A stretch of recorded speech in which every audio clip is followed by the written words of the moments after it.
Come, spell weavers, reavers, rogues, and men-at-arms, and answer the call of adventure. Pick up your sword, your axe, your spellbook, your bow, your rulebook, and your dice, and join the forces of good in their eternal fight against vile monsters, conspiring min-maxers, horny bards, and blood-soaked murder hobos. Discover the treasure trove of role-playing games here on Rollin Bones. My name is Ryan Howard, and I shall be your guide.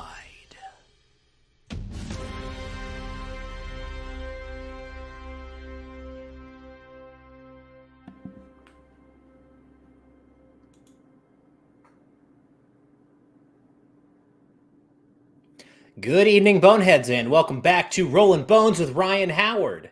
I am your host and king of the Boneheads, Ryan Howard, and this is another edition of the sub show of Rollin Bones that I like to do pretty much once a month with my business partner and best friend in the whole world, the Wonkee. He is back tonight, and we are going to be talking about some more of the creative process. We're going to talk a little bit about dungeon design, some of the holdovers of the kind of mythic underworld discussion. We'll be talking a little bit about that tonight. And we're also going to be talking about the process of taking a big idea and cooking it down into something that is usable and digestible and sellable as a product, essentially. So we've got some big topics to discuss. Want to get to those as quickly as we can. So real quick, remind everyone to like, share, and subscribe. That is the best way that you can share what we're doing here on Rollin Bones with your friends and loved ones out there. Just let them know that we're rocking and rolling over here and talking about some interesting topics. Also want to remind everyone you can find me on various social media platforms, including X and Instagram, where I am at Howard_Ryan Gregg. YouTube is Rollin Bones. Twitch is twitch.tv/RollinBonesRyan. And Substack is rollinbones.substack.com. To my Substack subscribers, I am so terribly sorry that I have left you in the lurch. Basically, I've been super busy and working on multiple other projects and a lot of stuff at my day job.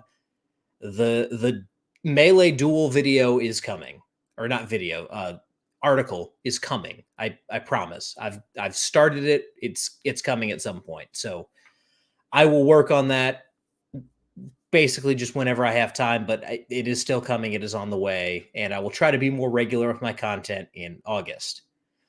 So with that out of the way, let's go ahead and bring on the man of the hour, my favorite and yours. He is the one, the only, the Wonkee, coming to us live from the scene of a pretty bad landslide.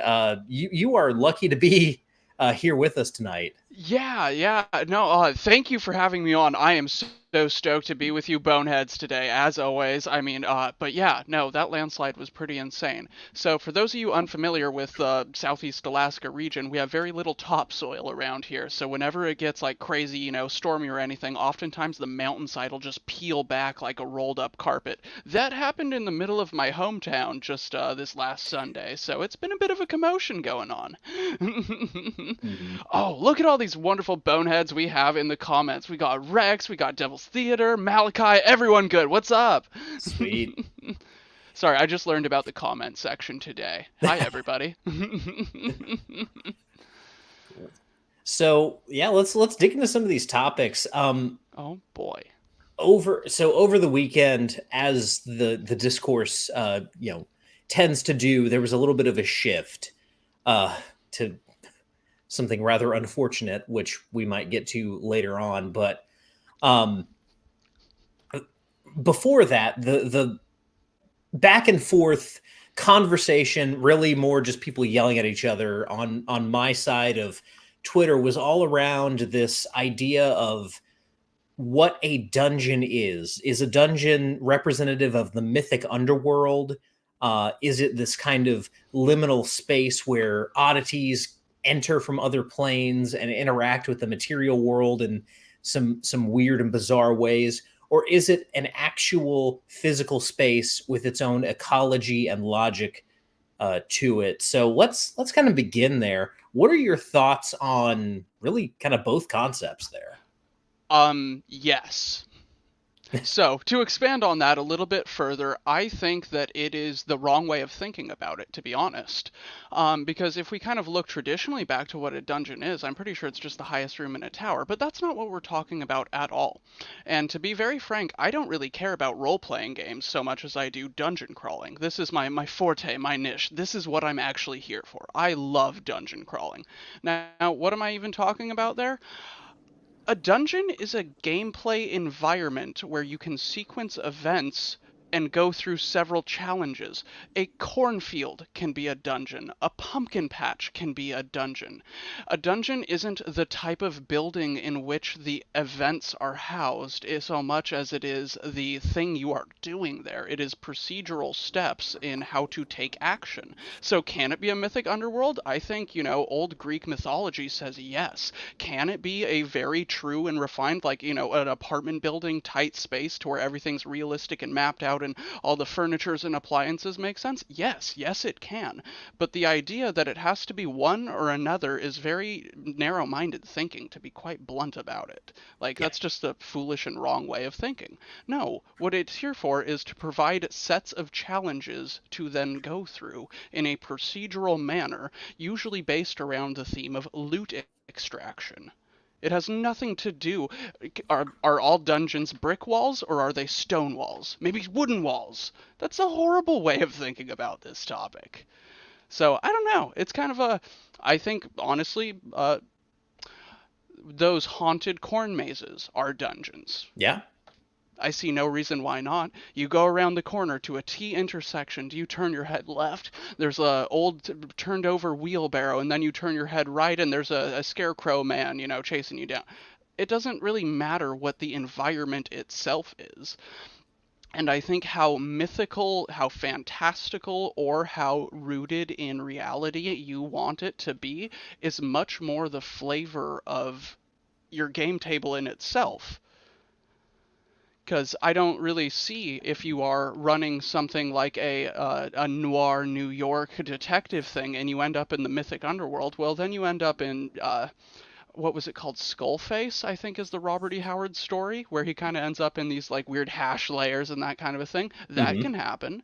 But it doesn't have to be one or the other. What a silly way of going about the question. It's what are you trying to achieve in these spaces is what makes a dungeon crawl. Yeah. Because otherwise, it's just the highest room in a tower. Suck off. Hmm. Yeah. I mean, like a dungeon. So I talked a little bit about this a couple weeks ago before I had Jeff T on to talk about Clark Ashton Smith. Love that Um, guy. Amazing, and that was a great conversation for anyone who has not seen it yet. We talk about 8 short stories from Clark Ashton Smith. It's fantastic. But anyway, I talked a little bit about this, and I agree with you. Like you can use either philosophy for your adventuring environment because that's what a dungeon is at the end of the day. It is the environment in which like essentially adventuring happens. So you can use thick woods as a dungeon. You can use city streets as a dungeon. It's You the wouldn't know anything environment. about that. Yeah, and not to pat myself on the back or toot my own horn or turn into the used car salesman, but like that's what I envision with Nighthaven is the city streets are an adventuring area. They're a dungeon. They function essentially the same as a dungeon. You go down various streets and corridors, you roll random encounters and see kind of like what's happening in front of you. There's various rooms, if you want to call them that, really more like corridors, uh, sections of the city where certain things happen. But like at the end of the day, it functions like a dungeon, and so a city crawl is a dungeon crawl. Um, like Rex Teal says here, a dungeon is also a self-contained open world. You've got this whole map available to you. You might not be able to see all of it. You might have to map it as you go, but it's an area. It's essentially just another word for adventuring area. Right. A place to make meaningful decisions. Yeah. I don't really see any other way around it. And I think if we look into really just fantasy as a whole, you will find various cases of dungeon crawling taking place in almost any kind of environment. Hmm. If you break it up, I think in Lord of the Rings Fellowship of the Ring, Amen Hen, that could easily be a dungeon. And that's out in the woods. It's just broken up by various sections of ruins and, A to B and how things spiderweb together. Yeah. It's conceptual more than a uh, practical space, if that makes sense. Hmm. And the funny thing about this, it, there was one side that was being very dogmatic about it, Hmm. and that was the dungeon ecology side. That was the it seemed like the side that was saying um your dungeon, like, you have to basically account for how everything lives in this contained space, was the one who was saying, like, you can't just do the mythical underworld because it turns into, in their words, lol so random dungeons. And that's just not accurate to me, because if you take a look at, let's say, just the classic scenario of a ruined castle with a giant, like, basement and sub basement complex Hmm. underneath it. The castle was abandoned for a reason. That reason is probably still down there somewhere, and it's probably not of this world. That's fair. And hmm, you kind of brought me to an interesting thought there. Is that have you ever played Chateau d'Amberville, the old school dungeon module? I haven't. So it is quite famous as being, I don't know if it's the original, but it's one of the original kind of funhouse dungeons, to where it almost feels like a carnival. Now, as your players will progress through Chateau d'Amberville, they kind of go door to door, just checking things out, and it's almost like a series of theater games and booths. Now, the actual terrain being presented there, the layout, the rooms, and how it's organized, actually feels quite well structured. It feels like it should be a real place in a lot of ways. But the problem is that there's no cohesiveness really running through it. It is an absolute madhouse, and that's kind of what it's meant to be, with the dining hall and everything else. I loved it. I enjoyed playing in it, but it is as mythical of an underworld as a place could be, but there's nothing underworld about it. It does make sense for the most part. It is very cohesive until you actually start looking into what's going on here, and then nothing makes sense. So it really doesn't, I don't know. The question in itself of ecology seems more like a gameplay preference than anything out. Because another one that I'm thinking of, a very hard school traditional, what I could call a dungeon crawl, is Robert E. Howard's Red Nails. Is that the name of the story? Red Nails? Is it the one where at the end he has to choose between saving the girl or taking the treasure? That's like every other Conan story, bro. uh, 10 red nails for the black pillar. Oh, Yep, what is red it called? nails. Okay, Yep. it is red nails. Cool. Yeah. So like that makes perfect sense as a cohesive dungeon environment. Everything in there is very tame, it's very tangible, you can wrap your head around it, but it's also a giant box, like a shoebox in the desert. Nothing about that makes sense. That place couldn't be self-sustained by any means. So it's really a preference on how believable you want your location to be and how much you really pay attention to that as a game master. Like, how anal really are you about this kind of a thing? Hmm. And then what will your group need to enjoy it? Because I don't think that a environment, I can't pronounce it, but the location from Red Nails would satisfy a Call of Cthulhu group. They would say, oh, this is cool and all, it's a great dungeon, but where is their water coming from? Yeah. Yep. Where are they getting their food? There's a huge environment here. Like, what's going on? But for a low fantasy pulpy crawl, hell yeah, brother. Hmm. So I don't know. It's one of those things where I think people turn very tribalistic about their own preferences and then start throwing poo because they have nothing better to do. Yeah, and that's fair. There does end up being a lot of, like, tribal warfare in, especially on Twitter, and a lot of it is a distraction. And so I you know I I have no choice but to agree with you on that, because at the end of the day, what serves the purpose that you're trying to accomplish here? I and when you are rolling a random dungeon, it does make sense. You know, if you're using Appendix A in AD&D First Edition, it makes sense to conceptualize the dungeon as this kind of weird, uh, non-Euclidean, kind of otherworldly liminal space where random things from chaos dimensions are coming in, because you're like going through and essentially discovering things. But you could also look back on a dungeon once you've mapped it out and see kind of the way that it functions. And like, you know, once you have the entire dungeon explored and mapped out,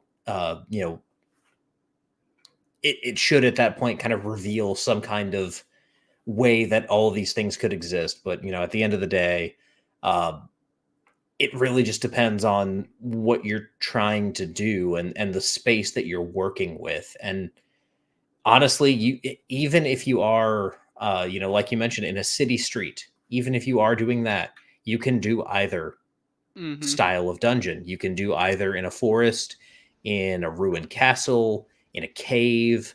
I mean, you know, we go back to, you know, that very first module, and I, you know, looking off screen at it on my bookshelf, Keep on the Borderlands. Mm.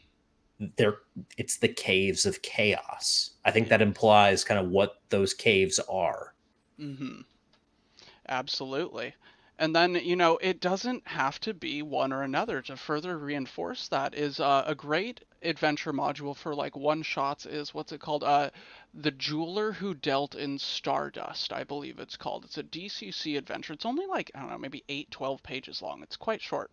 But what it is essentially is it's a burglary kind of scheme that's going down. You have, I think, a 3 or 4 story kind of manor house thing. You have to break in. There's multiple ways in, and then it essentially kind of gets weirder and weirder the further you progress. Very much maybe Tower of the Elephant. Very normal throughout 90% of it until you get to the tip, and then it's, oh wow, this shit's crazy. What's going on? There's a depressed, crying elephant man.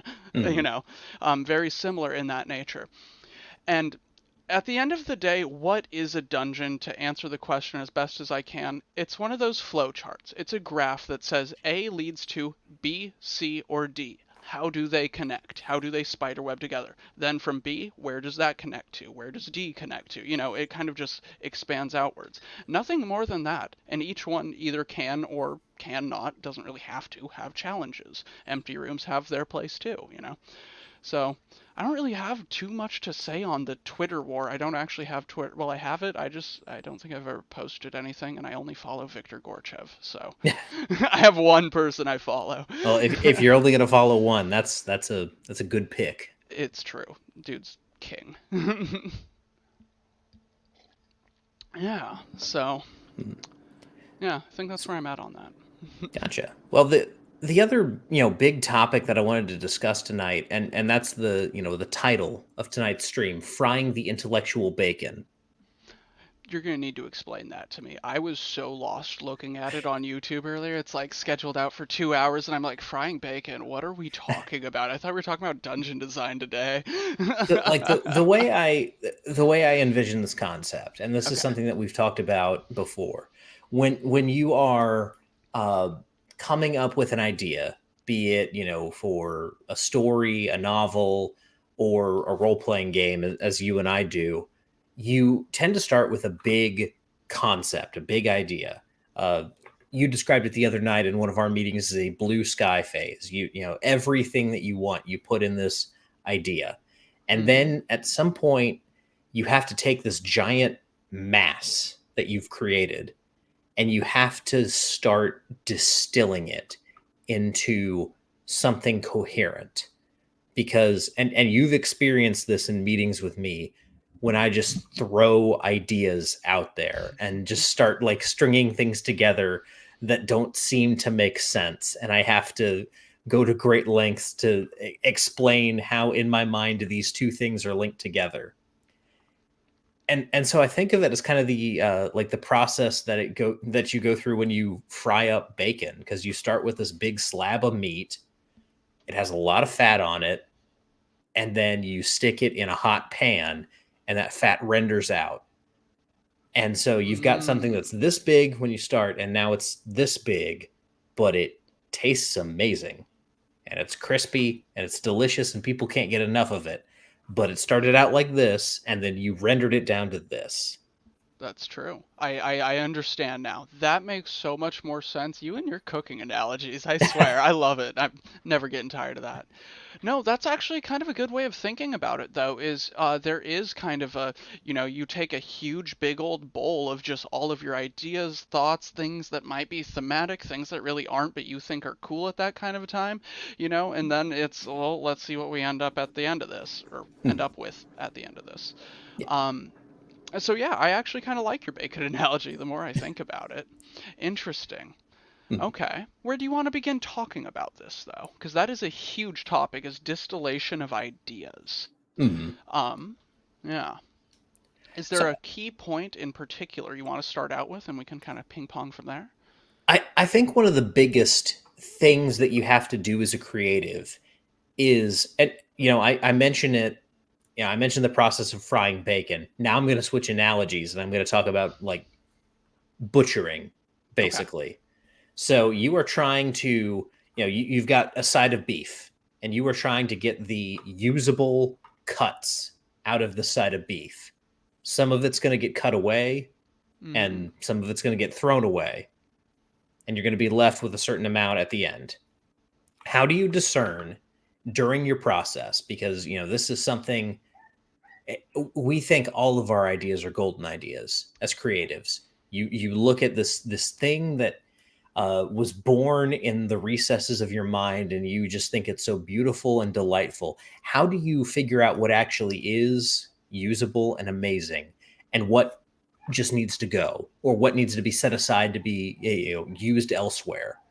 Um, uh, Essentially, how do you decide what needs to go and what stays to make the final product? Awesome. Okay, I can work with that. Butchering, much better of an analogy for me. I'm a horrible cook, though I do like crispy bacon, as the chat's talking about right now. Hell yeah. Hmm. All right. So with that, it is a very personal set of decisions, and it's not easy either, because oftentimes you can just as easily trim too much out as you can leave too much fat on. Now, the first thing I would say is that if you have a cool idea, you should hang on to it no matter what. And I don't mean in the context of that project. Just don't throw it out and say, well, I guess it's not fitting and now it's worthless. Always have your bucket of scrap that you can make stew out of later. I think Yeah. that that's going to be a really important thing for any creative, realistically. Now, what are the things you're actually looking for? That's more important. Now, this is kind of where I believe, especially in context of creating RPG adventures, because every project's going to be very different. Um, Not even just RPG adventures, just projects. You need to be kind of versed and studied into how are things done? Why are they done this way? And if you are choosing to do different, why? How? These Mhm. kind of things. So it's important to know your different cuts of meat. So if you have something like if you've written a short little adventure, maybe 12 pages, you don't need a mega dungeon map to go along with it. It doesn't make sense. Right. You're going to have a lot of empty space and extra filler. So that's one of the first things I would start looking to take out is a bunch of filler content. Um, and then oh, like King Yellow just said here, are you guys talking about writing and editing or bulking and cutting? I think at this point in time, we're talking about bulking and cutting, but it will easily come to writing and editing because they are kind of one and the same. It's just different stages of the same process, same pipeline, just Yeah. different stages. Right now, I'm talking about the bulking and cutting though, because I can only speak from my own experiences here. When I Mhm. started his Heinous Harvest, it was about 40-ish pages or so. I was so unhappy with it because I felt like I had to cut out all of my cool ideas. I'd had, a million dreams about similar things that I figured I could tie in together, but I had contained myself to a very limited kind of thing. And I just wasn't happy with the end result. And so then I made the mistake of going and adding in every single thing that I had cut out. And I bulked it out to like 150 pages. That was insane. And so then I had to start making the selective process of what actually needs to be in here. What is going to be pertinent to the story I'm trying to tell, is going Hmm. to be useful for how I'm hoping to build this out, and is going to be enjoyable, gameable content. Because a lot of ideas are cool ideas, but that doesn't mean that they need to be there.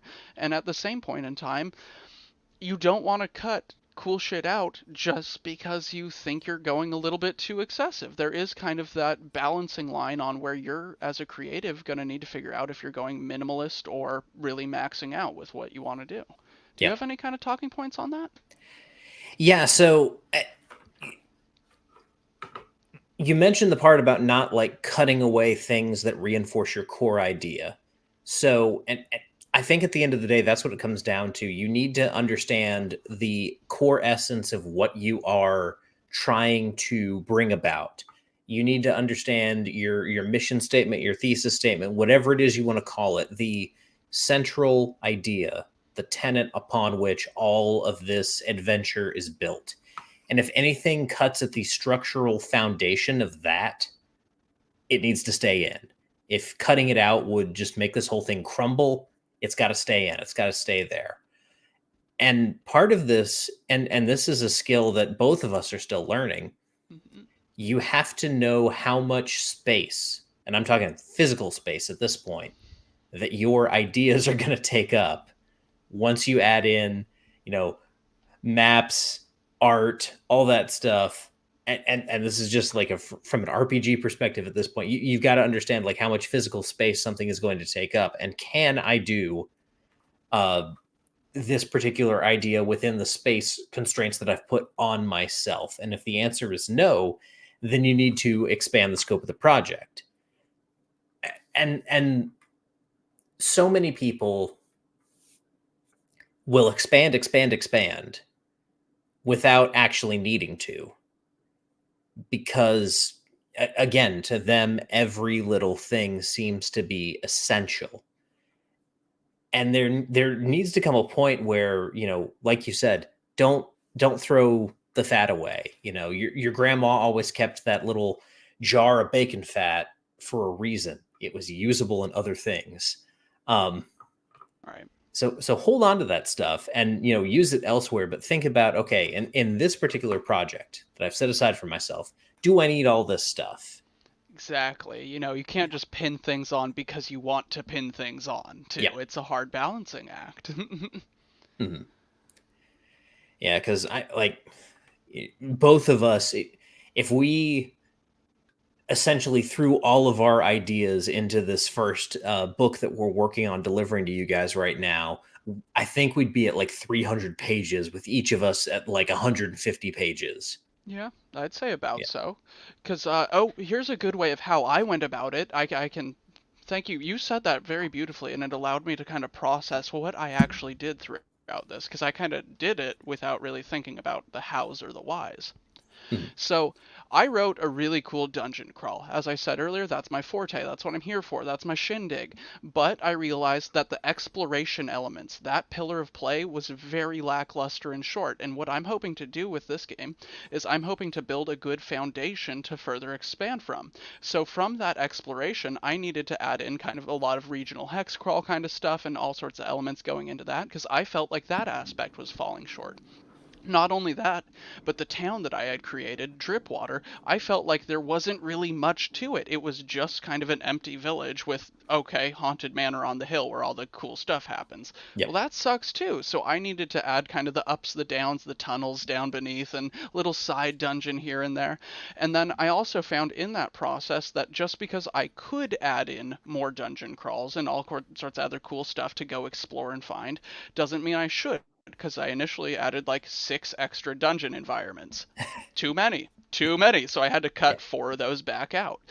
And then at the end of it, I realized, well, hey, I'm still not adding in a lot for the intrigue, the mystery, the role player, and so I had to go back in and add in more characters that aren't just going to try and murder you. I had to go in and add, other side scenarios that kind of cater more to that kind of a thing. So I think if you try and filter it through not just the core idea of what you're making, but pillars of play for every type of player that is going to be sitting at the game table. Because, not everyone wants the hardcore dungeon crawl. Some people really do like talking with NPCs. Other people like exploring behind the shed and digging up, oh, that's just a grave, gross.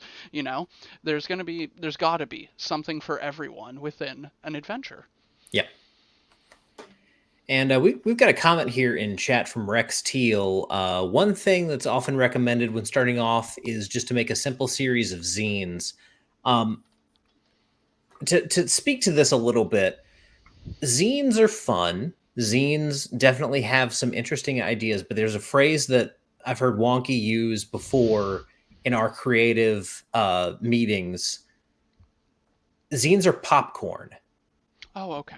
A lot of times zines contain a whole bunch of little ideas that you can grab and you can use, wherever.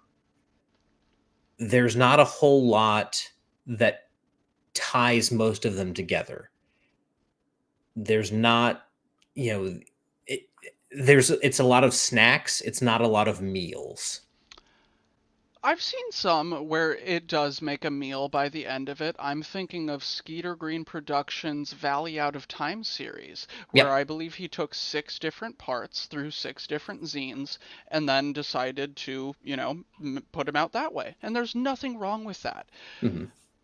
The problem is I just personally don't like zines, and I do think that as much as if you go into it with an intention of doing something like, Skeeter Green did, I think that's wonderful. He did a great job with them, and lots of people love those. My problem with zines personally is I think a lot of people use them as an excuse to be lower effort with the product they're creating. And Yeah. I'm not going to sugarcoat this. I'm not even trying to be mean about it either.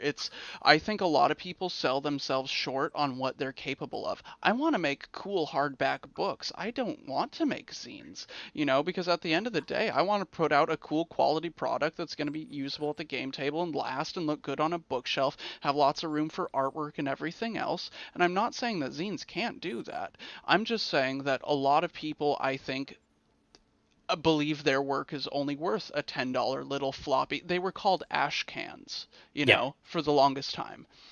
There's a little bit of a something to that, if you know what I'm talking about. Mm-hmm. And that doesn't mean you can't do a series of 10 zines and then combine it back into a book. That doesn't mean you can't do, myriad things with them. And I think another great example is fun little things. Levi Combs with his Planet X Games creates Yep. some of the coolest zines I've ever seen, like Steal This Zine, which I earned my own copy of through theft. um, there's so many cool things you can do with it. I think you should just go in with an intention of why am I creating it in this format? One, Yep. I mean, they're cheap and easy to produce. That's a cool kind of plus. But is the thing that you're selling your idea short and that's why you're putting it out? Well, I don't know. Mm-hmm. King and Yellow. Yes, that's exactly what both of us are doing. Yep. Yeah. Yeah, and Rex even brings it up. I was thinking more of a setting that starts off small but builds up to something huge. Yeah, Yeah. that's what both of us are doing, and by the end of it, we are going to have uh, probably some pretty big collected volumes and other things to go along with them. So, that's down the line a little bit, but yeah, I mean that's what we're building to. Absolutely. And it's a very tangible goal. It's something you can have milestone check marks as you make progress, if that makes Yeah, sense, because you do have cool section 1 of this setting I got the swamps done. Next I'm going to go and do the highlands. Next I'll yeah, do the mountains. It's a very tangible way, especially if you have limited time to produce these kind of things, as yeah, far as how much you're able to actually spend working on them. It creates smaller budgets and things of that nature necessary to actually get them produced. There's a lot of benefits. You should just know why you're doing it. yeah. Because I've definitely seen some people that just sell themselves short and decide, well, my idea is only worth a zine. Don't do Mhm. that. Yeah, and the other issue that I have with zines, specifically with that format, like you said, you don't like the zine format. I don't like the zine format either. And I'm pretty sure Rex is of our generation, if not like a couple years younger, if I'm remembering correctly. Um, the problem that I personally have with zines is they harken back to a culture I have never been a part of. And like this is again, this is one of my things about kind of the OSR in general and why I don't really identify with that movement anymore, despite, people that have been very friendly and influential to us coming up in that ethos. Yeah, Rex, we're both 28, so yeah, we're right there with you. But it's the OSR space and the way that they create products and the kinds of products that they create. It's very quintessentially Gen X, and it's just not me. I've never, I don't remember going to punk shows and having someone hand me a Xeroxed zine that they printed out at Kinko's. It never happened in my life. I never picked up Jim Goad's Answer Me off of a newsstand and, was blown away by the crazy things that he, put in there. I only know about that because it was in another book that I read several years ago. So like, again, it's just not our thing. It would be inauthentic for me to put out a zine, and that's why I'm not going to do that format. Yeah. Well spoken on that. I can't really disagree, and there's nothing wrong, like with the initial comment from, I think, Rex, it was, yeah, but builds into something huge. Yep. There's nothing wrong with that. Absolutely. I think that's a great idea as long as you're doing it with intention. But if you're doing it because everyone else is doing it or it's just the way it's done, well, I don't know, maybe think about it another way. And honestly, in the future, who knows what people are going to be doing? I've seen all kinds of crazy stuff within the RPG scene. I've seen sideways flip books. I've seen pamphlet dungeons. I'm pretty sure Luau Lu is making Dungeon Master RPG module screens right now. Hmm. Isn't that his thing he's doing, like with Kickstarter? I'm pretty Yeah. sure it's a DM screen where the entire adventure module is on the inside cover. That's super cool. There's so many Mhm. things you can do. Just design with intention, as we talked about, I don't know, 2 episodes ago. Yep. Yeah, Lou's got some crazy format stuff that he's doing. Somewhere in here, I've got the little tiny blue binder from uh, one of his like mutated adventures that he's sent out, and his whole thing with that is he's releasing pages of monsters in that same binder size with all the classics mutated adventures that he's doing, so that by the end you've got this little bestiary that all fits together. It's all cohesive. It's all in theme with MCC, and it's in this little blue binder. Right. I That's love that. Yeah, that's cool. I really love that. Another thing that I've thought about that I was planning on doing before Guts and Glory ever came into my life was I was just going to do it in a series of, let's call them well-refined articles. I was going to go piecemeal and like, one monster after another and then like one section of a dungeon after another and then slowly piece together compilations for people to print out on their home printer before hopefully one day getting to a Kickstarter. There's so many opportunities for you to be doing cool shit in this industry. It does have a low bar of entry so long as you are willing to put in the work and produce a cool idea. Hmm. So don't let anything stop you, anything at all. There's no reason you can't do a series of 12 or 24-page modules in a very traditional format like how the old school adventures were designed out, and just keep expanding it up into Yeah. 100 years of whatever you want to do.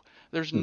no one's stopping you. The formats that have been don't need to persist always, especially going into the future. We are not locked into the dogma of what has been within the RPG scene. I don't click with zines because I don't click with zines. It's just not my Yeah. thing personally. Yeah, and part of this is, to kind of get back to the topic at hand, part of this is symptomatic of when you cut too close to the bone, when you shear off something that's essential to your idea just to make it fit a particular format. Rex mentions here in chat, doing zines just because it's popular is lame. I know of guys who have taken their ideas and moved them into zine format, and they still haven't finished them. They moved it there as a crutch, and they're still just, trying to hammer out this little tiny zine that's a fraction of what they thought they were going to do, just because, they shot themselves in the foot that badly. You I agree. you can't, like, that's no way to create, because you've limited yourself trying to capture a market that you like don't belong in, basically. I agree wholeheartedly. One thing that I actually really, really, really want to bring up here is King and Yellow, whatever you want to call it. Call him, sorry. His comment that he just posted. I'm going to read it out loud really quick. The format of zines reminds me a lot of pulp magazines of an age before mine. But if you look at all the people that wrote for pulp magazines, a lot of them are legends today. So zines aren't limiting. Absolutely, I love reading Wild West Weekly and Argosy and all these old pulp magazines. But the thing about that is that they were expanding slowly through a collection of contributing authors, usually Mm-hmm. kind of going into, their own individual works and IPs and properties. That's exactly what we are trying to do with Guts and Glory here, is we have similar vibes, we have similar kind of niches, more or less. I'm a little bit dirtier than Ryan's nice and clean to not nice and clean, but you know what I mean? Yeah. I think our work is very complementary, and so going forward, we're putting things out together because they are so in likeness. And that doesn't mean we're going to be the same author. It means we're going to have, very different visual and writing styles, but the tone, the flavor is kind of similar enough to where they mesh. And so I think there is so much potential for people to be working together. And the thing that really kicks everything and makes it starts meshing is that we have complementary skills. We went and found and searched for people. I am not going to be good at, tightening up my writing. I kind of go on these rambling run-on sentences. Ryan needed some help with artwork. He's learning like we figured out a way to make it work as a team effort to produce something that isn't a disservice to the muses, if I might speak so freely. We are Yeah. trying to put it out to our highest effort and highest quality. And so with that, there's so much potential. Look at all these people in the chat that we have right now, right here, who Yeah. I can imagine all of you have amazing ideas for cool things that you've been putting out in your own games. One person learns one thing, another person learns another. Sooner or later, you have your own little teams clicking together. That's just how it works. We are no longer under the confines and constraints of publishing companies giving you the harsh hammer of approval or disapproval. We live in an age where you can do it yourself, but you also have to be willing to learn the skills and put forth the effort and do it yourself. Yeah. You know what I mean? So I think zines are a weird kind of a middle ground between these two things. I totally agree with the old pulp format. That's Mm. exactly what I want to replicate that will then be rebound into collected volumes. Yep. The thing about this, and just to bring King Yellow's comment up here again so that you guys can see this. So the thing about both zines and pulps, to use those examples, let's start with pulps. They were called pulps because they were printed on the cheapest possible paper. They existed. There's a couple reasons for their existence. One was to launder money for the mafia. Uh, Seriously, like, look it up. It was a legitimate front for like some of the other stuff they were doing, mostly like, putting out pornographic magazines that were not socially acceptable at the time. Uh, they also had to have these like quote unquote literary magazines that they put out just to essentially hide what they were doing. Comic books are the same way, by the way, if you look into that history. Yep. But it was also just a way to keep presses running, because you had these guys that operated presses, and if you can continuously roll out money making product on these things 24/7, after the newspapers are done printing during the day, you run these presses in the middle of the night to print out these kind of cheap disposable materials. That's how you end up with pulps and comics. um, so you have kind of this format that's limited by design. And zines, it's the same thing. Like I said, they were xeroxed. They were just essentially the lowest barrier to entry that like your average gutter punk could get in the 70s and 80s and 90s.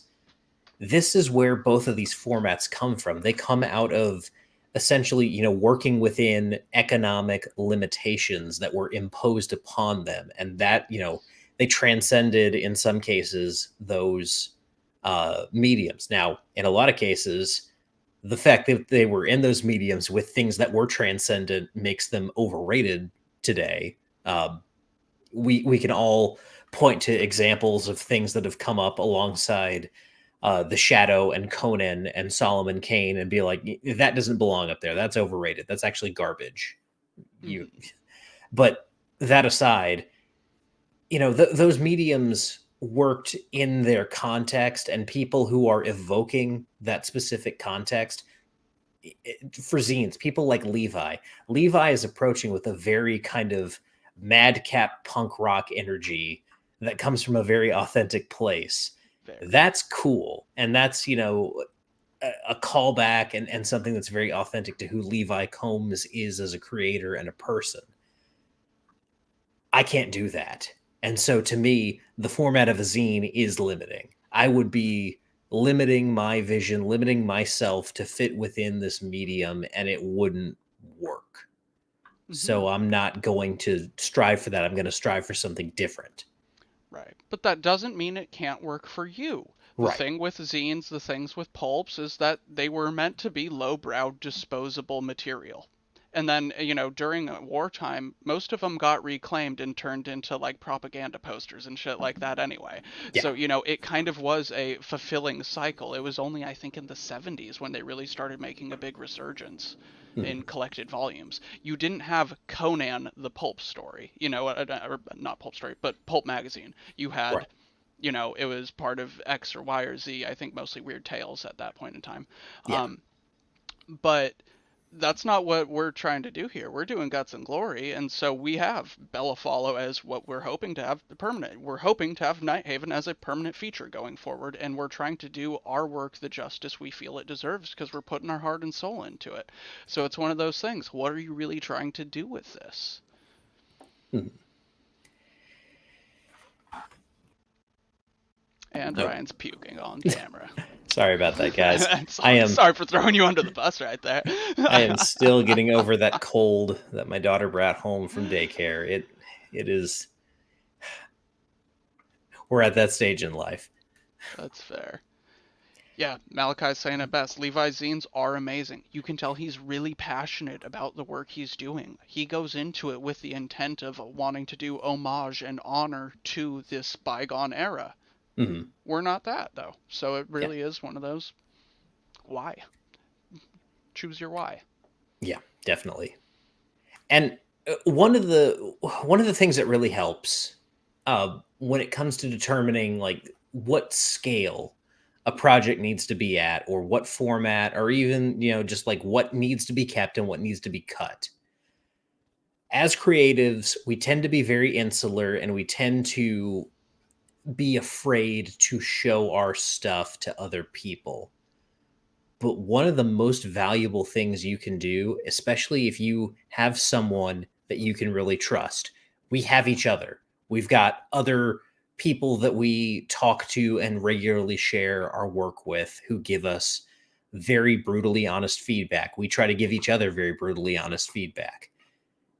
Find that person or find that group of people, and they will tell you if they're good friends, if they're not just trying to spare your feelings, they will tell you this doesn't work, or you really shouldn't have cut that thing out. That was really cool, and now it doesn't have the same impact that it once did. That is an invaluable resource for any creative. Absolutely. And try to find people that you want to emulate. Most people in this industry are very generous with their time and will give you honest feedback if you ask for honest feedback. It might take a minute to get there, but there is a very steel sharpens steel mentality. I wouldn't go and find people that are just going to pat you on the back and tell you everything's going to be okay and it's going to be perfect and this kind of a thing. No, no, no. Get your sword sharpened. Yeah. If you're going to go out looking for feedback, get good feedback. Mhm. Yeah, and it's very important. And again, this is not a resource that everyone has access to. The best people to do this are people that have done it themselves. Exactly. And so finding your way into, there's all kinds of like fake communities out there of shadow creatives, to borrow another phrase that I've heard you use several times. So like there are people who are like, this is a collective of creators and we're all just super creative. And you're like, okay, what have you put out? Nothing. Yeah. You need to find the real people. You need to be able, to recognize steel, as Wonkee is fond of saying. And what that means is you have to put in a little bit of effort and you have to essentially like let them know that you're not going to be a waste of their time. Like you have to approach it's like the student climbing the mountain to see the Just about to Dale. say that. Yes, Like absolutely. you have to humble yourself. You have to prove that you're a willing student and a worthwhile student to these people. And it's, I'm not talking about like undergoing a hazing ritual or anything like that. It's really just, finding these people who are willing to give you time and admitting to them, I don't know what I don't know. Can you help me become better? Mm-hmm. And then just, thoroughly demonstrating that you are actually taking their advice, that you are listening when they are speaking, and that you are taking things to heart. And that, like, honestly, that's all it takes to ingratiate yourself to the kind of real valuable creators that are already out there, is just demonstrate that you are willing to listen and learn. Yes, absolutely. And come prepared with good questions, looking for the actual footholds, the handholds as you are up the mountain. Mountain climbers love helping mountain climbers. That's the way of being a creative working person. The thing, though, is that you don't ask for help from people you wouldn't want to trade places with.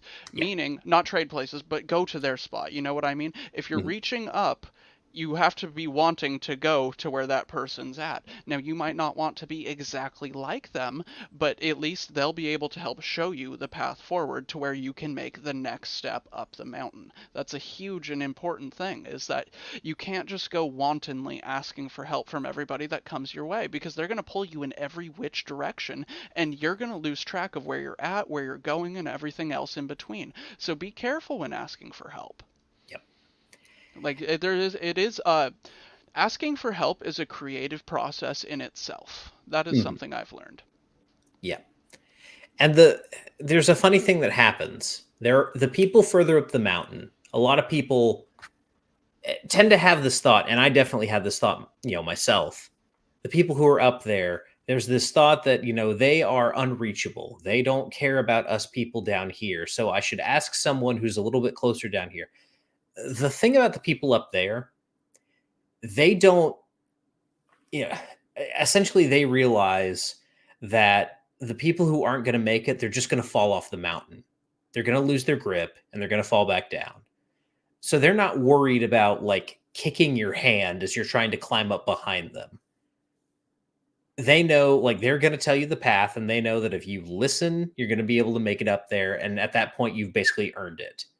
They're not going to try and mess with you. It's the people that are down at your same level that are most likely to undercut you in some way, or the people Truthfully. who are just above you. They're the ones who are going to have that like crabs in the bucket thing and pull you back down with them in a lot of cases.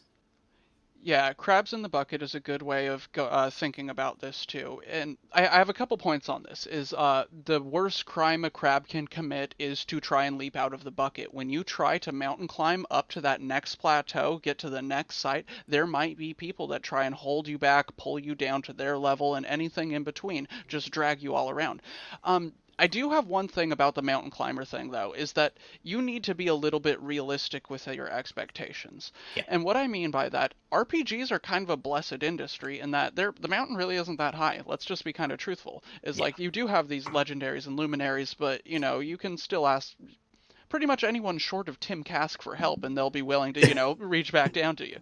Um, but I can't go asking Bernie Wrightson for inking advice. That's not how it works. You have to Right. be a little bit realistic and then earn your plateaus. Those are kind of your milestones, your check boxes, your markers. And Hmm. so having a good idea on where you're at and where you're going with this is going to be very important. Yeah.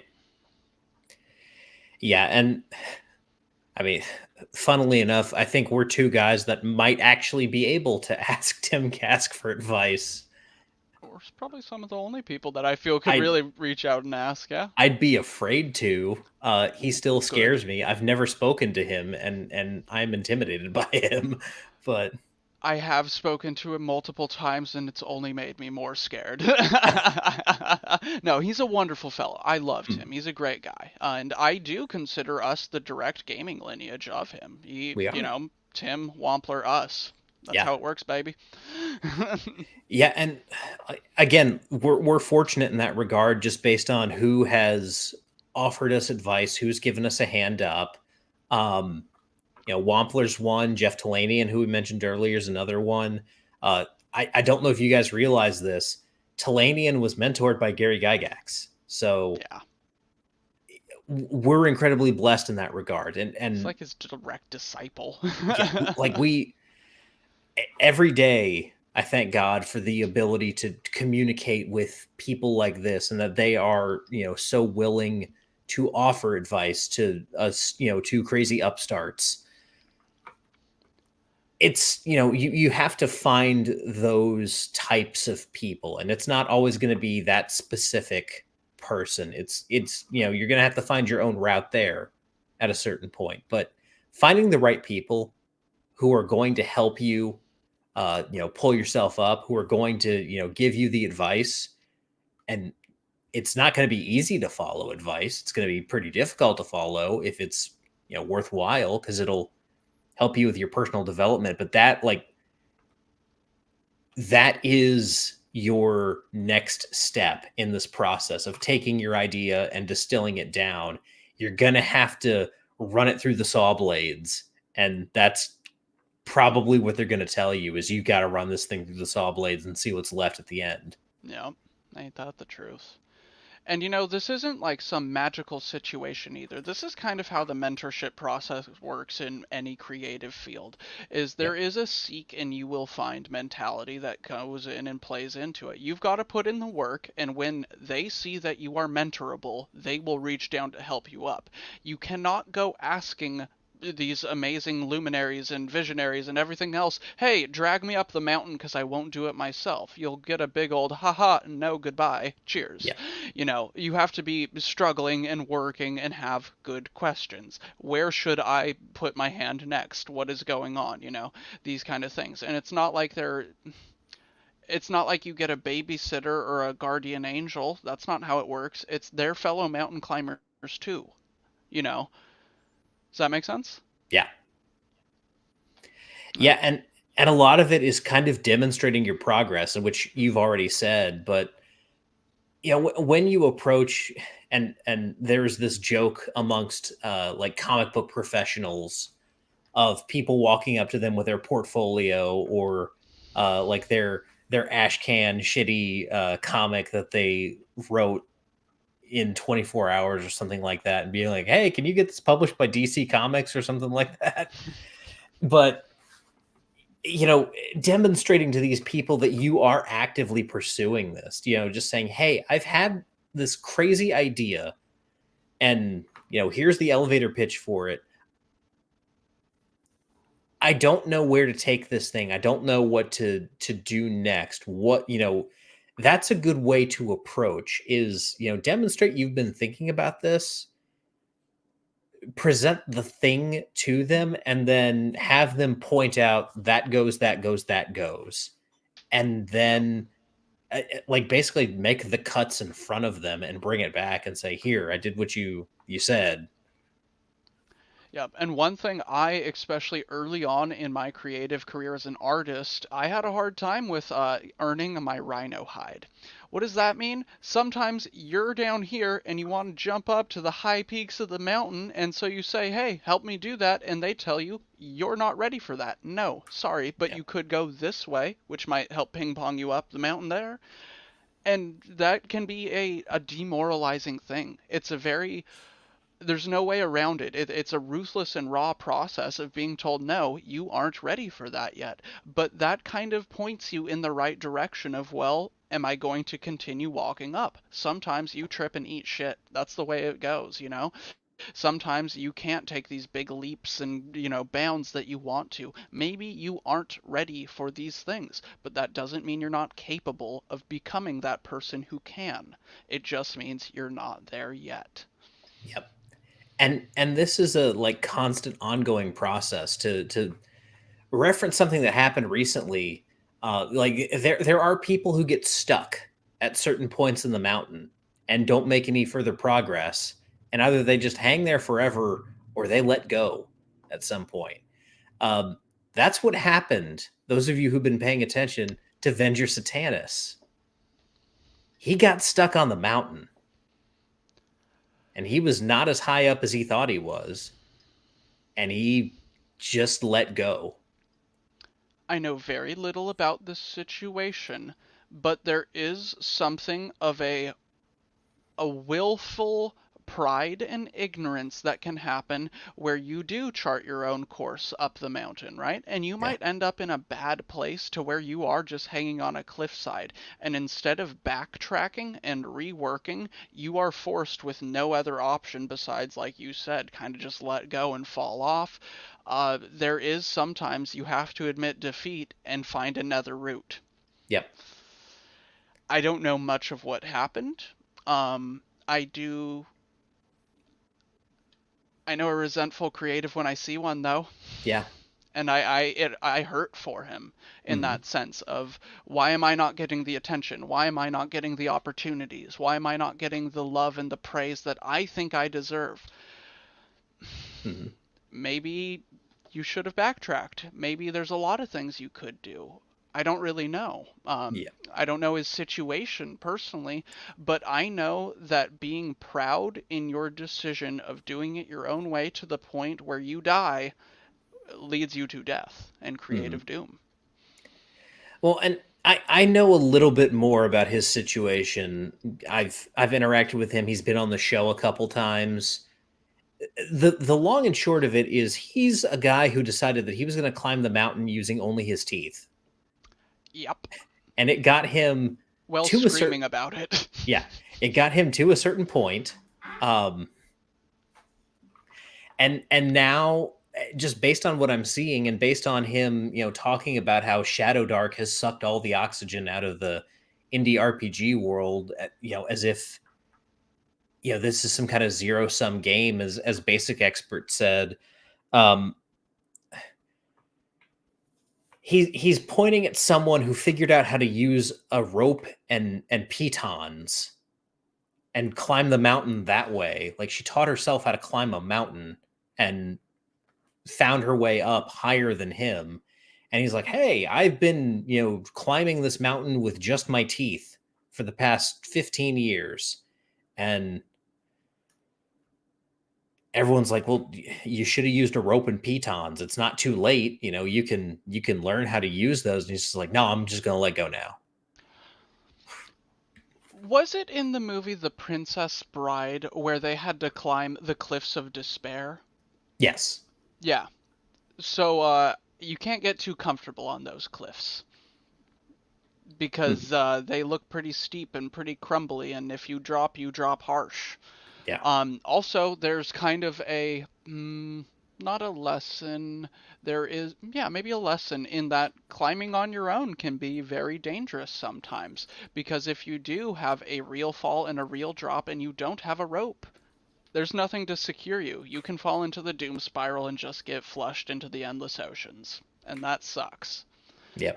But at that point, what is it? There's a saying, luck is when preparation meets timeliness or something of that nature, Yeah. right? Yeah. Yeah, it's hard. Because Mhm. I have heard great things about some of his products. You know, Mhm. I think maybe, who knows? Teach a man to fish, though. I know what not to do. Yep. And he's also someone who, in his climb up the mountain, relied on people who it turns out the whole time were like putting rocks in his pack. So I don't know much about that. I can't yeah. speak to that. Mhm. I just know, and I almost fell into this trap myself very recently, like earlier this year. But it's okay to, when you reach a plateau, cheer for yourself a little bit. There's a difference between a little bit of fun showmanship, because it can hype everybody on the mountain. Like, wow, we watched him climb and he reached a plateau, and now we see him with the sun behind him and he looks glorious. Hell yeah, brother. But there's another thing of saying, I am the best. I am the greatest. Everyone sucks besides me. Fuck everybody else. And that's kind of what I saw. Fuck that dude. Yeah. Yeah, at a certain point you turn into that meme of the guy biting the metal and like kissing the girl giving him the medal and shooting off uh the champagne, but he's standing on the third place podium. Yes, exactly. Exactly, exactly. I almost became that dude recently before, like, after we had finished our Kickstarter. I became so full of myself for a little bit that I almost did that. And then it took a little bit of a humbling experience to be like, oh yeah, I still don't have a book in my hands. We should Yeah. probably work on that first. Yeah. But, that's part of the learning experience. Just because you made it to a little bit of a safe spot doesn't mean you're up to the next level. And even then, you get to camp out for a night before you keep climbing. Otherwise, you just stay forever and end up as one of those skeletons on a nameless plateau somewhere on the mountain. Mhm. This has been a very helpful analogy for us talking about this. Yeah. Yeah, I am proud that we've been able to keep the same analogy going here. All right, fuck your bacon, bro. Sorry, I've been swearing up a storm here. Well, you see, but you can cook bacon on the side of a mountain. You can, and then the Nazgul come. Yeah. Yeah, they can smell the bacon. That's wonderful. What else do we have on our? Oh, I have something that I want to bring up earlier, and maybe you can help me out with this. So, with our next book, I don't know if you can see this at all. Mhm. For my next book in the Bellefollow series, I have human resources coming up. Now, I don't know how to go about writing this, because essentially what it is human resources is a story that's a lot less linear than HHH might be. Do we have time to go over this, or should I save this Yeah, for a yeah, different we time? can go Okay, over this. cool. So, what it is essentially around a mountain where the dead metal dome is found. It is the orc and the goblin stronghold within the Keglin regions of Bellefollow. So, it essentially comes down to there are 5 different enemy encampments all surrounding one central citadel, a stronghold up on the mountain, right? So, if you Yep. think about it, maybe like a pentagon, right? Now, each of these things connects through, a little tunnel system that runs down below. But as far as breaking big ideas down into smaller chunks, how would you go about writing this? Because we have Volplat, the city where, it's kind of a fake settlement that's overseen by trolls, and there's people, working kind of day and night. Then you have the lumber mill where humans are actually processed into resources, meaning meat and everything else. You have False Shire where, the people are raised kind of a false shire kind of thing. You have Mhm. your snake stones, which is just this weird, offshoot terrain, and everything's all dangerous and sketchy there. And then you have the High Haunts, which is a ruined little kind of village area. So I have 5 separate kind of little, what you might call short stories around one central core idea. The thing I'm having problems with is, how would you go about breaking this down into bite-sized pieces? So I think you need to understand how each individual part, each one that you've come up with, plays into that central theme of human resources. Mm, So the idea is that you've got people that are essentially being raised as human cattle and then processed into uh, something like digestible, whether it's food or energy or whatever that process ends up being for the given individuals. mm-hmm, So for some of them, it's pretty clear how these things feed into each other. You've got the false shire where uh, essentially they're being raised as cattle. You've got the lumber mill where they're processed. You've got the place where um, like slave labor is happening, where these trolls are running this kind of slave labor camp. The other places, though, how do those end up playing into that central theme? And so I think it all has to come down to, these ideas that you have. How do they all feed into this particular uh, theme that you have? Interesting. Now, where would you start writing it? Because I do have these questions worked out. Yeah. So where would you start actually with the writing process and to have them be as a cohesive whole throughout this, do you think? Or is that something you tie in at the end? Because I see King Yellow just said professional editor could help you out with that. And yeah, but Mhm. it's good to do as much of the work yourself as you can to maintain cohesiveness, I think. Yeah. As far as where to start with that, Would you start in the middle or at the extremities? yeah, I think you really should kind of flesh out the concept. Because you have all these ideas, and now you have to go back to the central concept and see, is there room within this concept to accommodate these particular ideas? Mm, Um, am I going to have to twist or break or add on something extra that doesn't need to be there to make these other things work? Or would these other things be more useful taken out and put somewhere else? So I would start with refining what that core concept is. Get yourself something set in stone as to what human resources at the center is. And then once you've got that, you have something solid to compare the individual pieces to and make sure that they are just reinforcing this concept and not putting undue strain on it. And so I think shore up the middle and then make sure that, those other things are supporting it. I love that. That explains everything too, because I know what all five of these different elements and how, like, in the high haunts, they're, getting high and basically taking the, brain chemicals out and turning them into drugs and all kinds of things. I have all the different separate elements, but how do they feed back into one central theme? Well, I don't really know that part. That's great. Thank you, Ryan. That was very helpful. Oh, no problem at all. Yeah, no, thank you very much, because that is kind of like well, what are they actually doing in the middle here besides, well, making human resources, Yep. Then what? Beautiful, beautiful, beautiful. Cool. Well, yeah, I mean, as far as this concept goes, I think we've covered a lot of the major aspects of it.